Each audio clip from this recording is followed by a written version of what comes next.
Hello, beautiful. Welcome to Sincerely Cat B. I am she. I'm excited today. I'm excited today. I'm excited, one, because you are here on this channel wanting to know what's going on this channel. Who is this woman on my screen?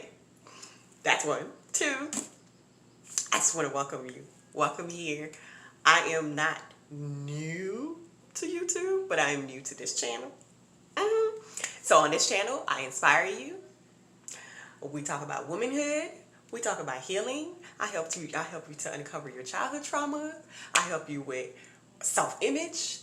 I am going to help you to draw closer to God, to be the daughter that He's called you to be, and so on and so forth. So today, okay, first thing first. Let's go. Let's rewind. The very first video, because now it's like video number three. Oh, go girl. You listening to God. Go girl. Yeah. Okay, so, quick story. So, I was told via the Holy Spirit, I was told to start a YouTube channel, which I had one back then, but it was still a struggle for me. It was a struggle. And so I kind of stopped doing videos, and I'm back. But I'm back for this time. And the reason why I stopped is because I just needed like I just needed better direction on how He wanted me to do it, what He wanted me to speak about, because one thing that He did not want was for me to, He wanted me to be in my own lane. Yeah. So the very first video on this channel is about prayers. And I'm not going to tell you about it. You got to go back and watch it. Go back and watch the first video. But this video is going to be like a continuous from prayer. But this time I get to like go in depth, right? As you can see, I have the word on my lap. Okay. So today He's wanting me to talk about some stuff. And so I've already prayed before I press record. Before I press record, I've already prayed.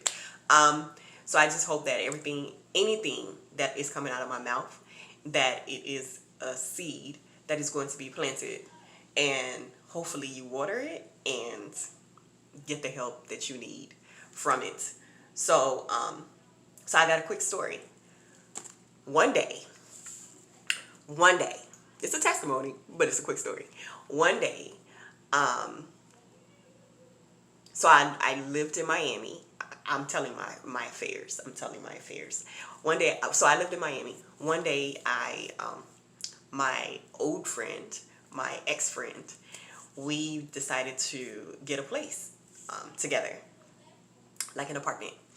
And within that time of my life, my poo thing, which is now my husband, had moved to Orlando, and I was bucking trying to be with them anyways. Oh girl, that sounds juicy. Why you bucking trying to be with your husband, the one that God had for you? If you want to know more about this story, come back, because I'm gonna tell you the story of how your girl used to buck. So but we decided to get a place together because in my mind, I wanted to move to Atlanta. Let's take a moment in silence for Atlanta. I wanted to move to Atlanta because I figured, well, I'm just out here. I'm out here. So I might as well just move to Atlanta. And my friend was like, well, why don't we move to get ourselves, get an apartment. So I went and got it. We found a duplex, and well, it was a triplex. Listen, it was some plexes. It was some plexes, okay? I think it was like 4 or 5. I want to say like 8 of them. But we signed a contract. We signed a lease for 1 year, and we moved in. It was like 3 months.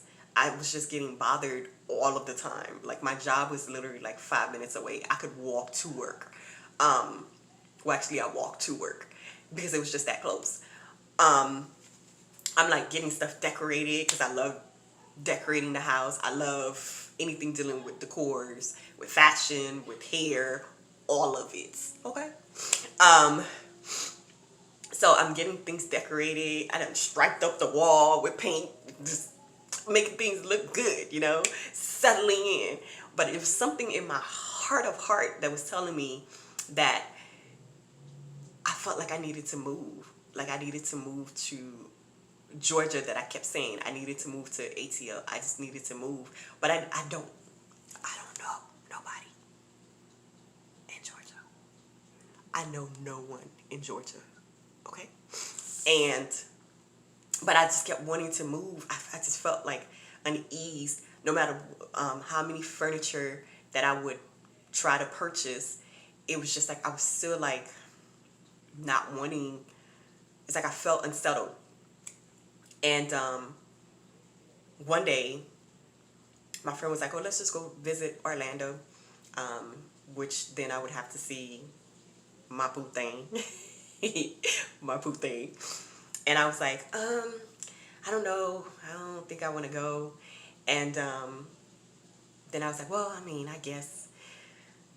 But a few days after that, the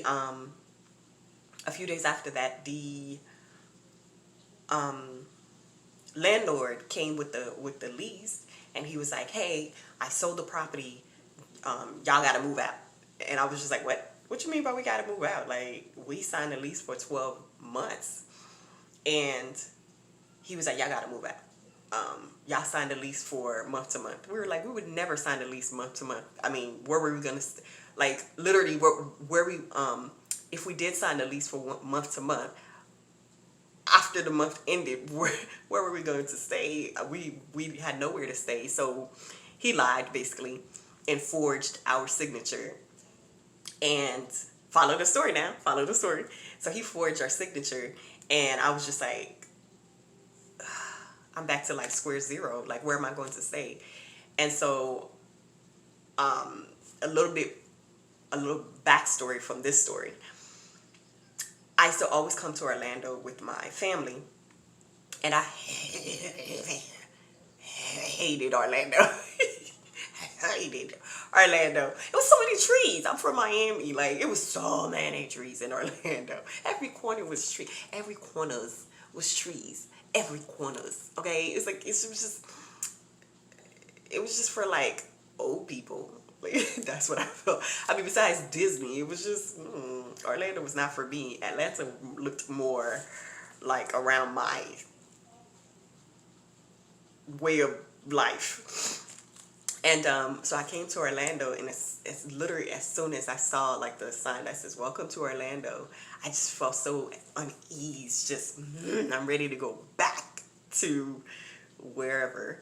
And I remembered, I just felt like a tug in my heart, like, this is where you need to be. This is where you need to be. And I was like, man, I'm not gonna be here. So this is where you need to be. And I'm like bucking. You hear me? Like bucking. And at the time, I was not saved. God always spoke to me. God don't only speak to saved people. He speaks to his children. He speaks to us. So I was not saved, but God always spoke to me. And I just felt so uneased. Like, I was just like, I don't want to be here. Like, I just don't want to be here. I'm bucking. Just bucking. And I was like, I don't have nobody here. Like, why would I be here? And so we came, and I believe we went back to Miami. And so now I had to come and live up here. Well, not up here, but I had to go live in Orlando. But the first night, well, I would say the first weekend in Orlando, I decided that I was going to go to the club. Now, mind you, I'm the type of person that I get dressed to go to the club. I don't drink. I don't smoke. I don't dance. I just don't, right? But I just go to the club because it was fun. I just get to stand there and just crack on people, laugh, be amused, and go home and be mad that my hair smells like weed, and marijuana, because like I said, I'm from Miami, so it's deep out there. all of the liquors. I even sound like I don't drink. The liquors. Is that what they call them? The drinks or the liquors? I don't know, but I smell like everything from the club. So that night I decided to go to the club, and um, that's how I was walking to the club. But mind you, it's like 12 o'clock at night, and I'm like strolling up to the club, thinking that I'm in Miami, which club starts at 2 o'clock in the morning, ends like at 6 o'clock in the morning. So I'm thinking that Orlando's the same way, and comes to find out, clubs in Orlando closed at the time at 2 o'clock in the morning. 2 o'clock in the morning. So here I am, excuse my shirt. So here I am at the club. I'm like going to the club, and I bumped into my friend, an old friend of mine, and we're like talking. He's like, "Oh, I didn't know you was, moved to Orlando." And I'm like, "Yeah, I just moved to Orlando." And he was like, "Well, the clubs are closed." I was like, "What you mean?" Because we're both from Miami. So what you mean? What clubs are closed? He's like, "Yeah, clubs closes early in Orlando, like early." And I was like, "Oh man, what am I gonna do?" Like, all right, I'll go back home, I guess. And he was like, "What are you doing tomorrow?" And I was like, tomorrow, Sunday. And he's like, "Yeah, what are you doing tomorrow?" And I was like, "Nothing." And he was like, "Would you like to go to church with me?" And I was like, "You know what? Here you go." I don't know what my shirt is doing, but I was like, "Sure, I'll go to church with you. It's not a problem." And he said, "I'll come pick you up, and then we can go to church, right?" So I'm like, "Okay, cool. I'm gonna go to church." And I went to church, and as I sat in church, he came to pick me up. I got dressed, went to church that morning, the next day, and I sat there in church. And the bishop said, "Is there anyone here? There's someone here," he says, "that needs to give their life to Christ, that needs to give their life to God, surrender their life to God. God is waiting. Just come to the altar." And I just sat there, just relaxing. And then all of a sudden, my heart literally started pounding, just pounding and pounding and pounding. I was just like, it was so bad to a point where I had to like, and all of a sudden, I just found my body just standing up, and I'm like, who is standing? What? Why am I standing? What is happening? And I saw myself just walking to the altar, and I'm like, what is happening? Why am I walking to the altar? And at the altar, I just like dropped to the ground, like dropped, and I was just in tears, like tears that I have not seen in like ever, ever. Because I was more like the person who didn't feel like I needed to cry when something was happening to me. I just felt like I would just suck it up and keep it moving. Like, life goes on. Why you crying? Why you crying? Why? It's not gonna fix it. Let's just keep going. So that was my mentality back then. Now I'm a crybaby. I am. I'm crying. I'm a crybaby now. But back then it was like, why are you crying? Like, there's no reason for you to be crying. So anyways, so I'm crying, and I gave my life to Christ. So if you want to know more, come back. Did she just stop the story just to tell me to come back? I did. That was funny. But so I had to tell you this story about how how God kept talking to me, even in the midst of me being completely confused about life, period.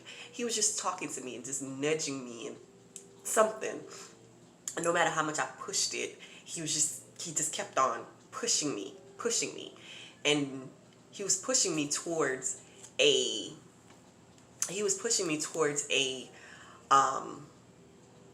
new way, a new land.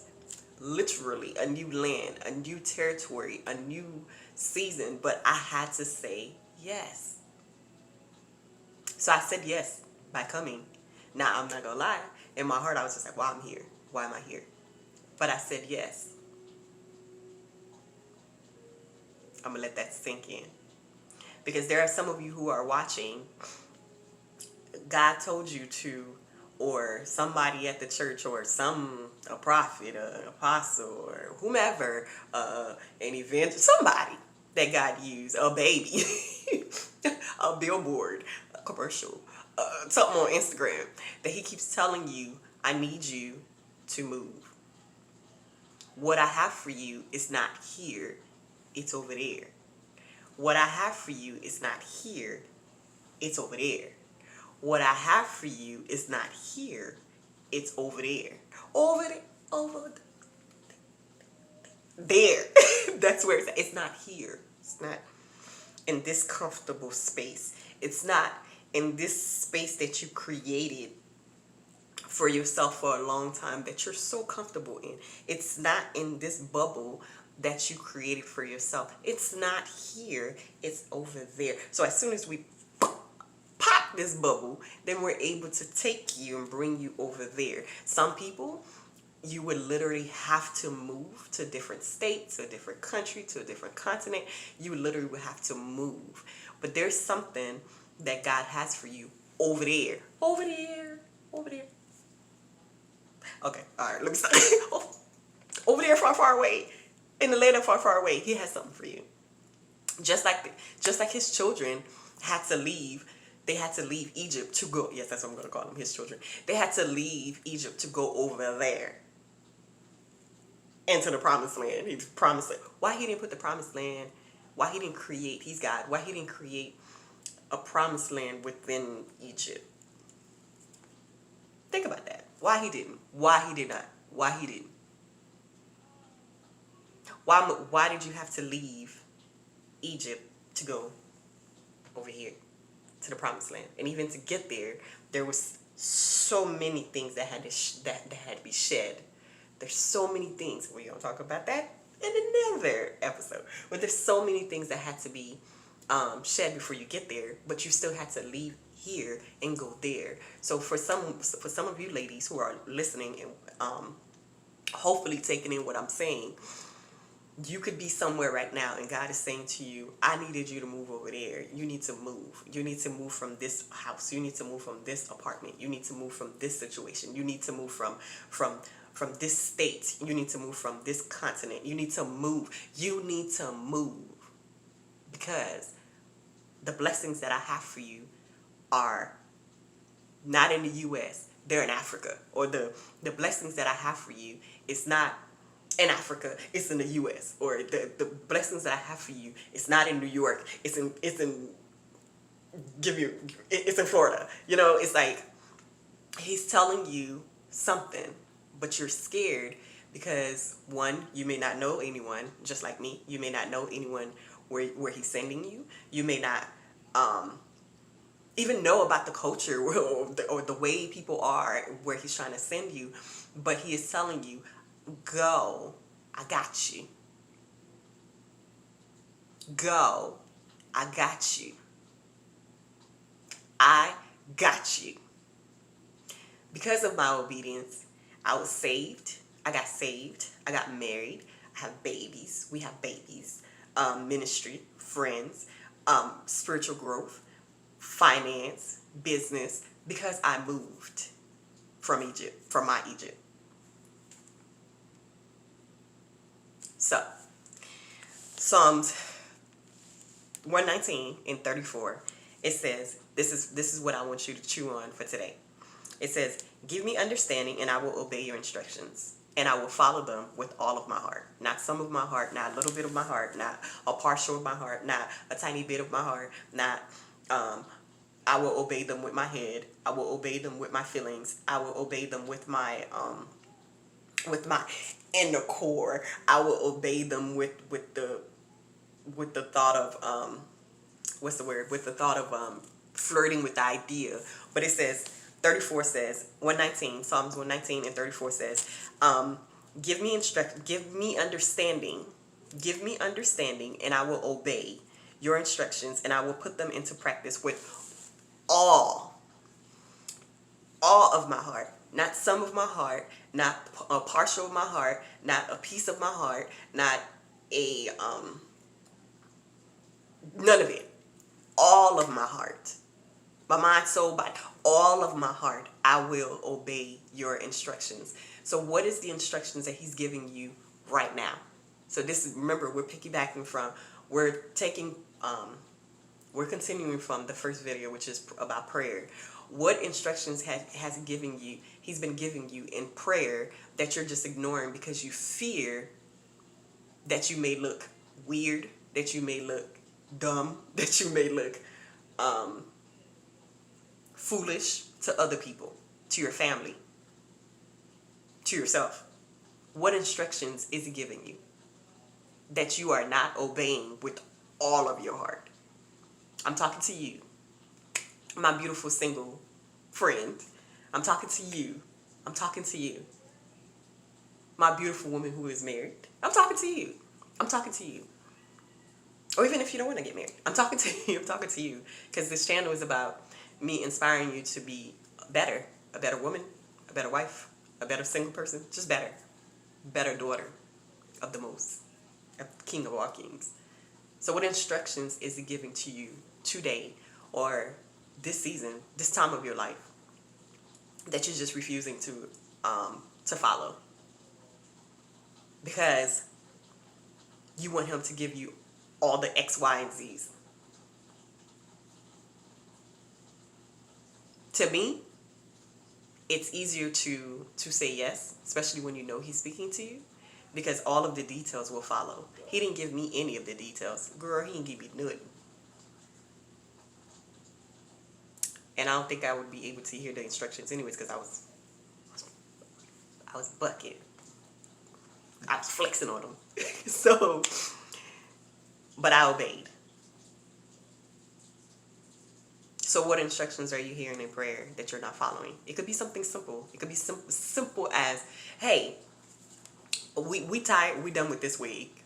Did she say wig? Did she say wig? Yes. God cares about that too. Did you know that?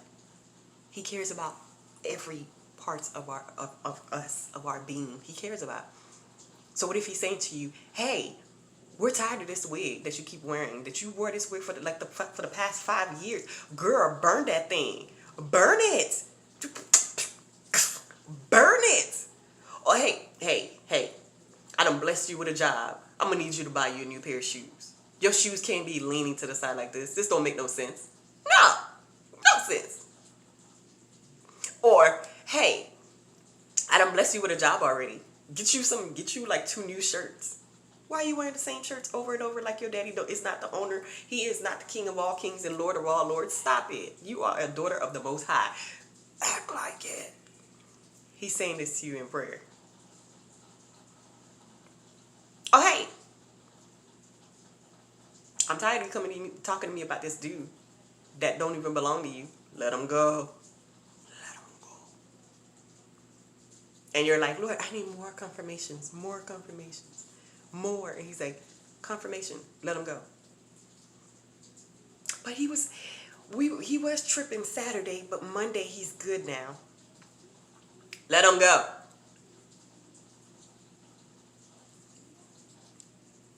He's giving you instructions.